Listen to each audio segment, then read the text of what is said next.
You found the skeleton. How would you calculate that size? You personally, how would you decide? Well, interesting question. I don't know. I'd have to do some research on that.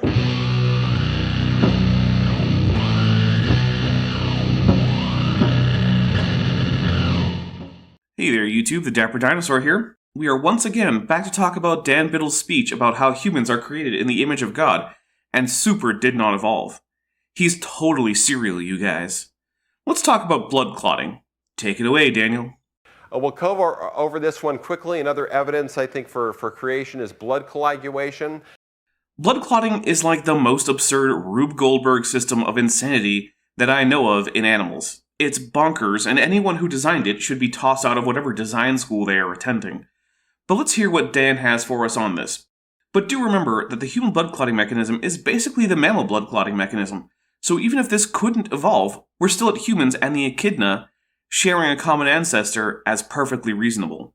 That's way more common ancestry than Dan wants, so it's still basically irrelevant. A friend of mine is the number 2 guy in charge of a huge health system here in California. He's a creationist, and I said, give me your best shot. What's the best evidence? As a medical professional, what's your leading evidence for creation? Pro tip, medical doctors are not evolutionary biologists. And he almost interrupted me and says, well, it's obvious, blood coagulation. And I said, well, what do you mean? He says, well, Dan, don't you know that when you get a cut, things happen at the biomolecular level, at the chemistry level, where 5 different independent steps start happening, and if you can't evolve the 5 steps. Every creature that doesn't have these 5 steps in the order that we see them would have just bled out and died. Yeah, so this is basically an irreducible complexity argument. And 1, irreducibly complex things evolve. We can see it happen in the context of human history. But 2, we have actual plausible mechanisms for the blood clotting cascade. And we got that from comparing distantly related vertebrates who share in common only the basic and far less complex aspects of blood clotting, but that evolved roughly similar cascades using different genes and different proteins. In fact, looking at extant vertebrates and their nearest cousins, the Urochordata, we can see that most of the evolution involved gene duplication of genes related to thrombin-catalyzed fibrin formation. And over time, as more and more genes are duplicated, and they are themselves acted upon to increase the efficiency of blood clotting, albeit in a roundabout way, they became more and more important, to the point that now mammals have lost access to the simplest version of blood clotting. You have to have the 5 steps complete. It's a system. They have to all be there present at the same time. You can't reverse the orders. They all have to be there at the same time. In modern mammals, yes, but oddly not in basal organisms like the lancelet, which manages to get on fine without a fancy mammal-style multifactorate blood clotting cascade. So that's real good evidence. Everything that would have evolved would have just bled out before this design was put in place. Well, that's easy enough to test. Can we find an animal with significantly fewer blood clotting factors? Oh, yes we can. The lamprey. It's missing a whole bunch, and yet oddly enough, lampreys aren't out there bleeding to death all over the place. Weird how that works, isn't it? Okay, evidence number 5 we put as the overwhelmingly weak evidence for human evolution. Weird way to phrase that, but okay. Evidence against your case is that despite the fact I have no evidence, I don't like yours, which does exist. So let's just go through this. The number 1 thing to look at when it comes to human evolution is the changing stories. So here's a human evolution tree from about 100 years ago. Well, no, that's a tree for all apes. And other than orangutans and gorillas being in the wrong spot, it's still basically accurate. There's some weird racial realism going on at the very top of the human line, but then even that's not entirely wrong. It's just that it has a polytomy where now we have better resolved lineages for Homo sapiens. I wonder what Dan will complain about. That's the idea they would have pitched to my grandpa or great-grandpa. They've got different creatures on this tree that go on here. In 1927, they changed it up again. No, while that tree is a little sloppy with the gibbons or hylobatids to be properly scientific, it's basically identical to the one from 1915, it just has a slightly different assortment of fossil taxa included. But the overall shape is the same, right down to having the same error in orangutans and gorillas.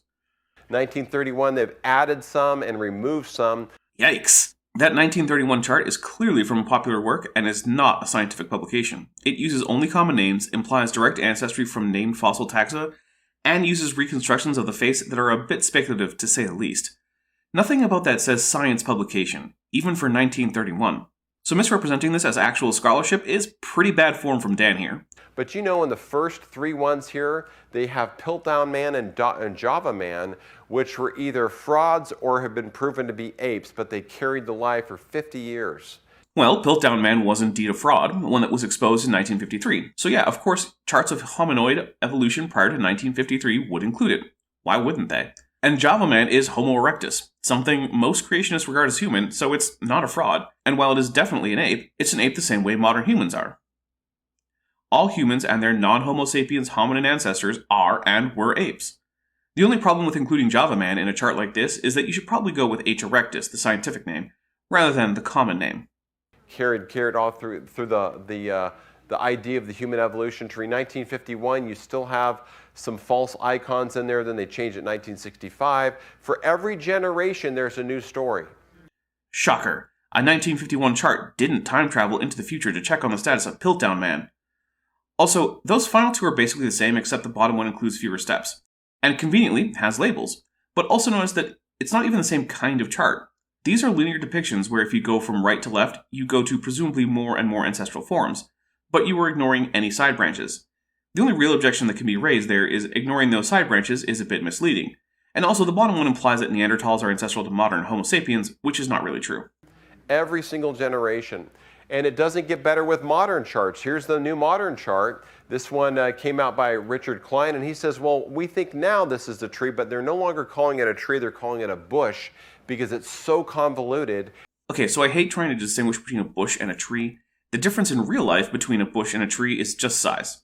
Bushes are small trees are big bushes. It's like, when does a stream become a river? I don't know, it doesn't matter, it's a pretend distinction for humans. But also, this tree isn't really contradicting the earlier one, it's including new specimens. What should science do? Pretend new finds didn't occur and ignore the new, more detailed but similar picture we had from before the new finds? And they insert all of these question marks. Every one of these question marks is, shucks, I don't know. I'm actually not very confident those question marks were inserted by the scientists and not some creationists, perhaps even Dan Biddle himself. And the reason is that it is standard practice to not put a name taxon at the node of a tree like this. The reason being that it's more likely that you have found a sister group to the actual ancestral population than that you found the ancestral population itself. For the simple reason that mathematically, there were likely many morphologically similar groups that went extinct existing at the time the actual ancestor population to a modern group existed. So you play the odds, and you probably didn't find the direct ancestor of the group you're studying. We can't figure it out. And it goes on, this is from Scientific American. Look at all of the breaks in the branches. Every one of these breaks in the branches here is scientists saying we can't connect these dots. Yeah, again with a name taxon. But also, Scientific American is a popular science magazine. It is not the work of scientists putting their research to the test in the scientific literature. It does not represent the consensus of working scientists in the field, rather it is a distillation of such, made generally by a non-expert for non-experts. That's why it went from a straight up tree to a convoluted bush with a whole bunch of broken branches. But almost all of the previous charts we saw were also trees, and only the last one we were shown, with the literal branches, was confusing. And because the artist made it so with an aesthetic choice to use these branches rather than a standard phylogenetic format. A confusing piece of art does not mean that the fundamental story of phylogeny of hominins is wrong. It's like rejecting Christianity because you saw an ugly painting of Jesus that one time. And now they go on with studies like this to say, well, look, we've still not found the missing link between humans and apes. That's from Earth. A far more logical explanation is the undisprovable science of creaturism. All life was created in its present form 7,000 years ago by a fantastical creature from outer space. Bunk! Oh? If your elitist East Coast evolution is real, why has no one found the missing link between modern humans and ancient apes? We did find it. It's called Homo erectus. Then you have proven my case, sir. For no one has found the link between apes and this Homo erectus. Yes, they have. It's called Homo habilis. Aha! But no one has found the missing link between ape and the so-called Homo habilis. Yes, they have. It's called Australopithecus africanus. Oh, I've got you now. Fair enough. But where, then, is the missing link between apes and this Darwinius macilli? It happens all the time. The human-ape missing link is still missing. That's from the journal Evolution. The journal Evolution, huh? Why does it say Evolution News? the online publication of the Anti-Evolution Intelligent Design Discovery Institute, based out of Washington State.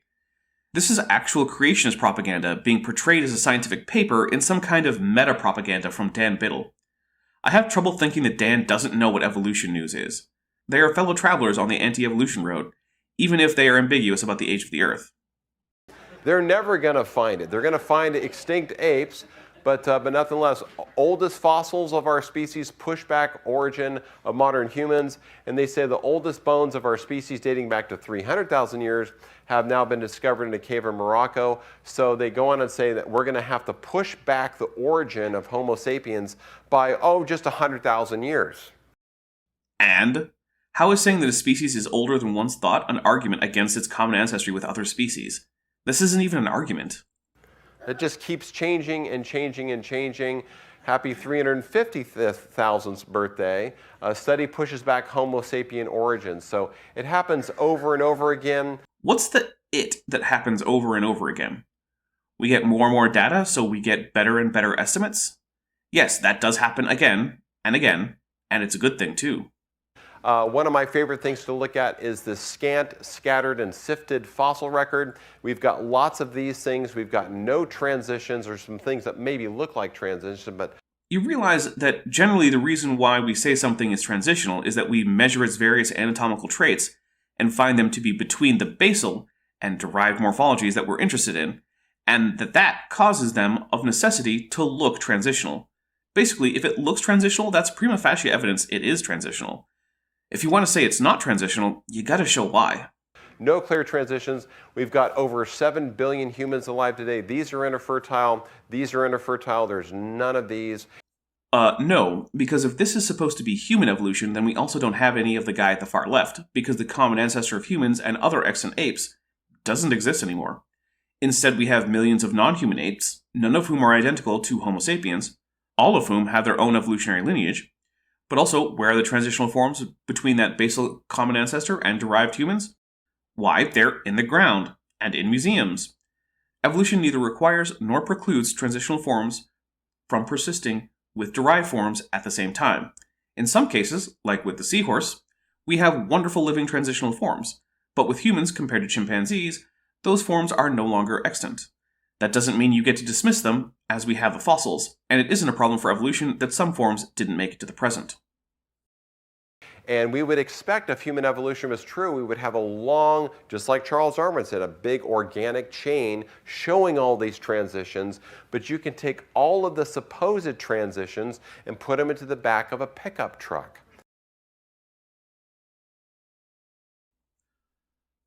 What? What does their total volume matter? This is the dumbest shit. Very, very limited information. That's what Dr. Ian Tattersall said. He's from the American Museum of Natural History. Here's his quote. That audio error is in the original video. Don't at me about this. Here's his quote. Emeritus curator with the American Museum of Natural History noted that you could fit all the supposed ape-to-human fossil evidence into the back of a pickup truck if you didn't mind how much you jumbled everything up. With centuries of recorded history and over 7 billion interfertile humans on the planet today, we should certainly have more than a truck bed of fossil evidence if evolution was true. Why? What's the right amount of hominin fossils to find? How did you arrive at that prediction? What is mainstream scholarship predicting? What kinds of taphonomic studies led you to this conclusion? No, none of these questions are going to be answered. We're just going to hear that, well, it's not enough fossils. The same thing creationists have been saying since the 60s. Meanwhile, the number of specimens available in the field of paleoanthropology has grown by orders of magnitude, but it's still not enough. And that's because it will never be enough. Because what is enough will never actually be stated by creationists. After all, if you don't even set up goalposts, you don't have to bother moving them to claim your opponent didn't score. Very interesting. Very, very interesting to think about it that way. Yeah, it's very interesting to think about paleontology in the most asinine way imaginable. By how big a container you could dump the specimens into.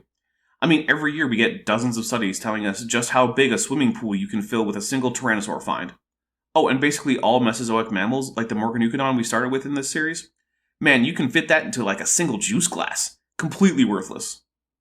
Okay, the other one is big inferential leaps or big guesses, and they have consistent exaggerations and contradictions. How about Lucy? Has anyone been through public school and learned about Lucy before?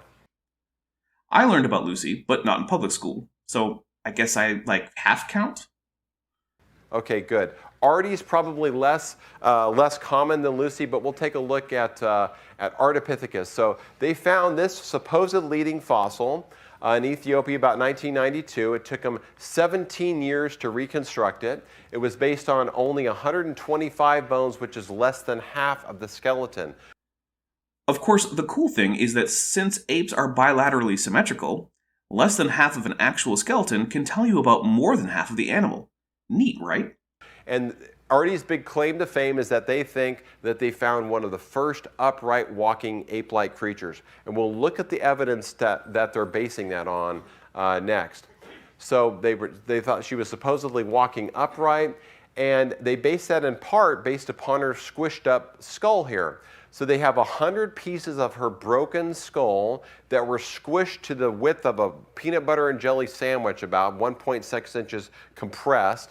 And they took these 100 bones and they said, you know what? We think that she probably walked upright because of her foramen magnum and where it's located. We learned last night about Lucy, how her foramen magnum, which is the hole in which your spine inserts, is usually back on chimps compared to humans, where it comes straight up to the middle of the base of our skull. Yeah, I covered that talk in an earlier video series, and yup, he just straight up lies about the range of angles and positions for Australopithecus afarensis foramina magna. I wonder if he'll do that here, too. So that's not much evidence to go on, is it? So when you look at the foramen magnum here, it's not even present in this video scan that they have here. So here's, when you take the 100 bone fragments and put it together, boy, it sure looks like an ape skull to me, doesn't it? And there's not much to go on there. And this one doesn't show the base of her skull, this one does. This is what her skull when they put it back together, but you can certainly see there's not much of the base of the skull.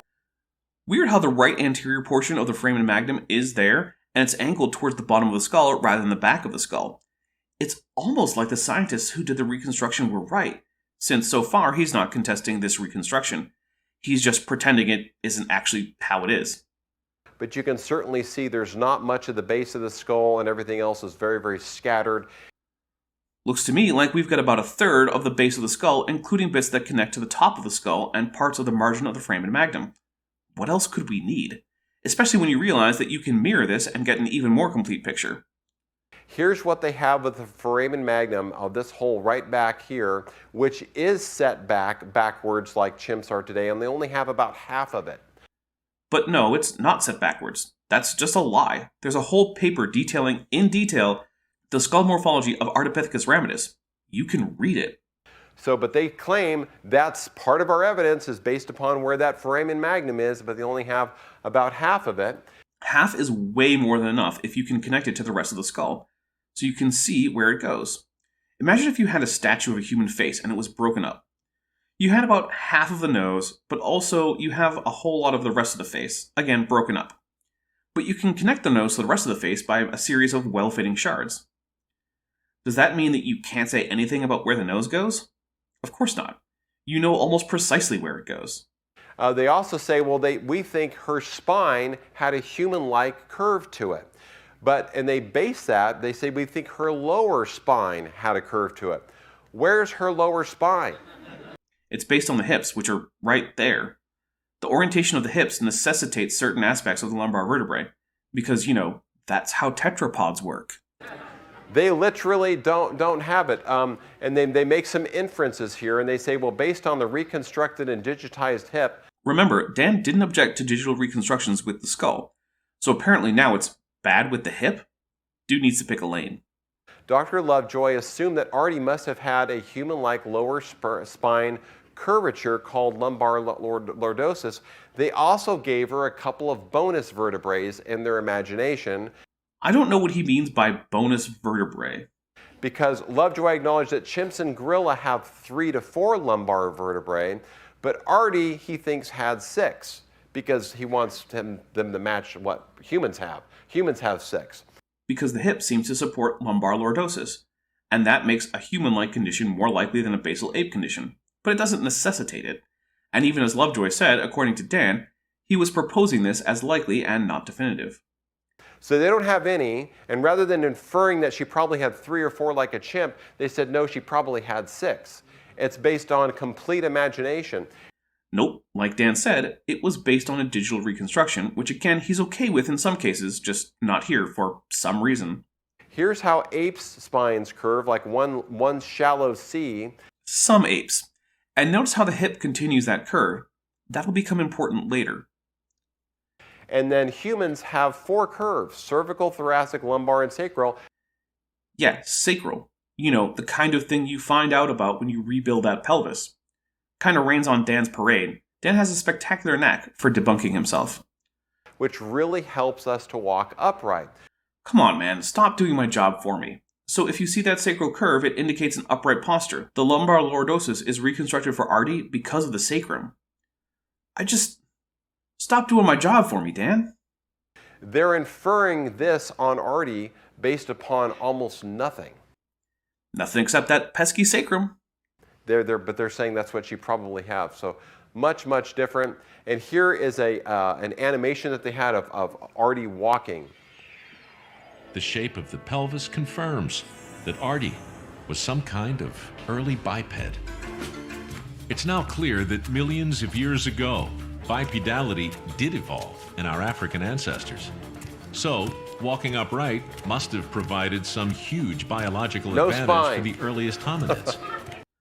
No, not no spine. There are at least 3 vertebrae. That's not much spine, but when you know how it starts and you know how it ends, there are only so many options for the middle. Yeah. Bipedality was a positive. That now they gave her a spine and it's curved, like humans. What advantage?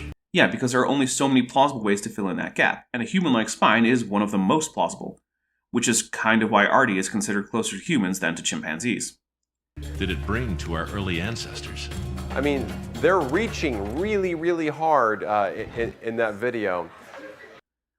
Well, Dan, I'm sure we can all rest assured that your paper challenging this reconstruction is just awaiting publication in a peer-reviewed journal where you can set the record straight. But as is, all the actual people who know what they're talking about basically agree with Lovejoy. And the people who think that every dinosaur ever were killed by one single asteroid are the only ones who poo-poo the idea. So, I don't know, dear audience, why don't you look into the actual scientific papers describing and reconstructing Ardipithecus yourselves?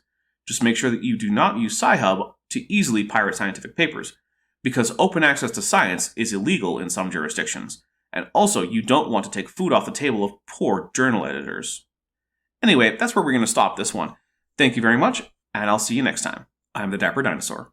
I just want to take a minute to thank my patrons and channel members, especially those pledging $20 or above: Bob Knob, Bent Hovend, Denny525, Ian Chen, John Ackerman, Landon Knoll, Lingway, Sphincter of Doom, The Venerable Bede, and Patrick Dennis.